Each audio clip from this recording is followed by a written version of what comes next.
I went to Bangalore and saw a temple there. There were plans to build another temple that cost hundreds of millions of rupees, and yet within 5 minutes you could go to a slum where you see tremendous suffering. There's something wrong with Hinduism, isn't there? Where on the one hand they can spend hundreds and hundreds of millions of rupees on buildings and temples and yet ignore the suffering of fellow man. How can Hinduism develop and mature over the years to come? It's a good question to explore.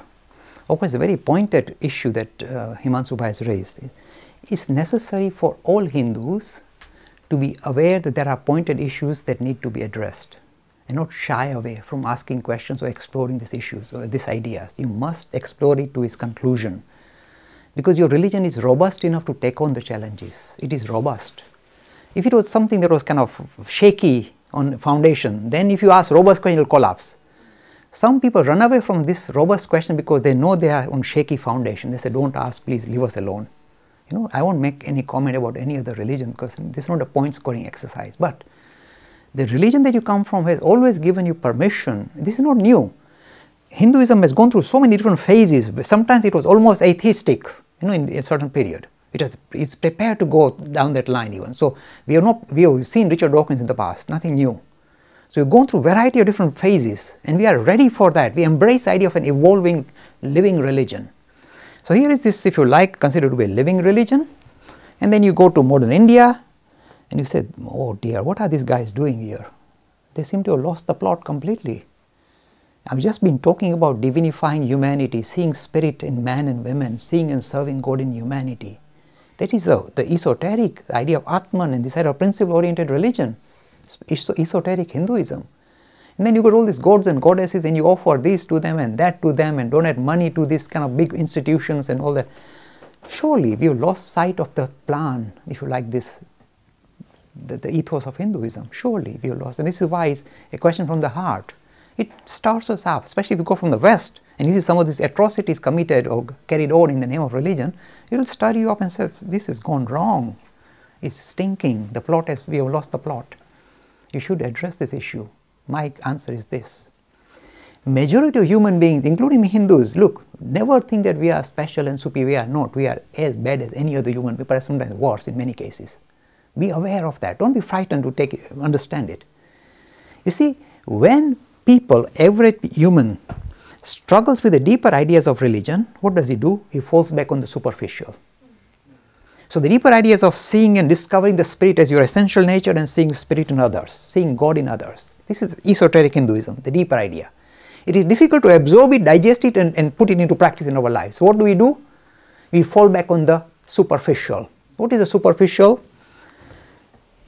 Either we focus on the narrative, pure storytelling and just wallow in the stories, you know, sentimentality. It's called purely wallowing in sentimentality, Swami Vivekananda's words. Hindus love that, don't you? That's why all the soap operas are so popular. You love this, you know, round the merry-go-round and this villain doesn't die and you die and everything. It goes on and on forever and we love it. We are fixated on that. We love sentimentality and this wallowing in narrative, stories. This is one way. So when we can't understand the deeper idea, we hang on to the story part, the narrative, and make a big thing out of it.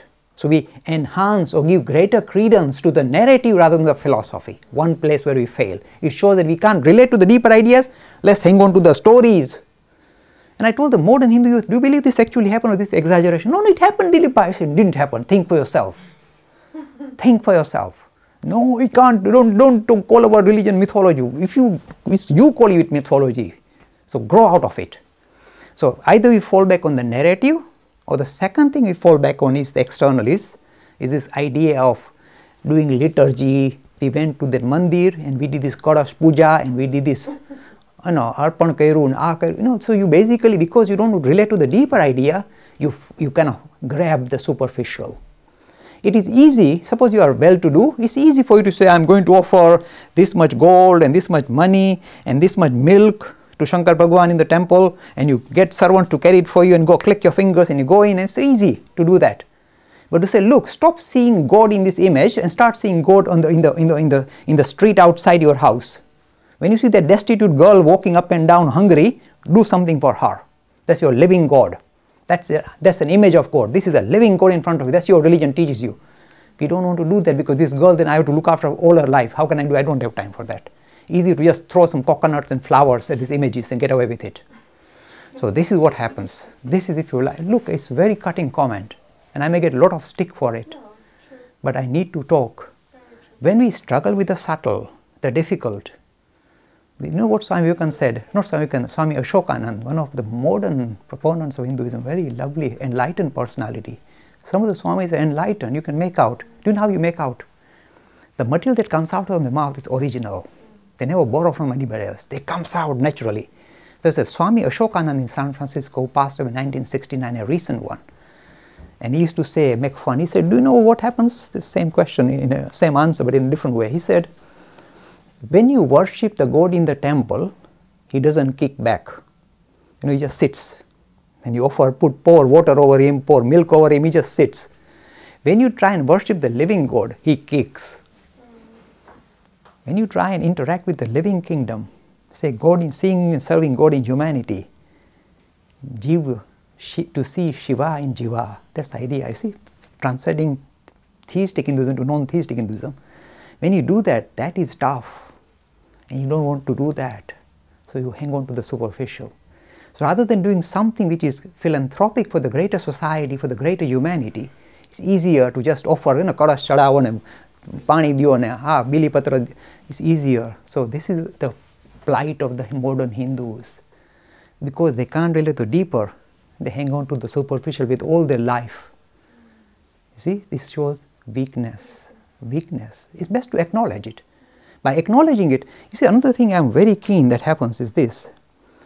A lot of good things that we are exploring in, say, United Kingdom should be re-exported back to India.